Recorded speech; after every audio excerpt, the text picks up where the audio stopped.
Hello everybody and welcome back to Yalan app. In this video, I'm going to show you a step-by-step guide on exactly how to fix Wink app not working. So if you're currently having problems that your Wink app is not working and you want to be able to fix this, well then this video is going to be perfect for you.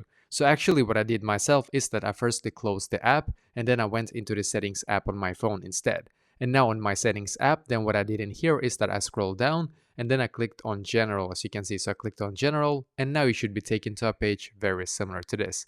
Now in here I just scrolled down, then I clicked on storage, as you can see, and I'm just going to go back. I'm just going to click on storage here once again, and as you can see you should now be taken to this page. Now in here I just basically scrolled up like this until I can see the search bar up top. So I clicked on the search bar, and in here I just simply searched for Wink. I clicked on the Wink app and I clicked on offload app in here, and once again I clicked on offload app.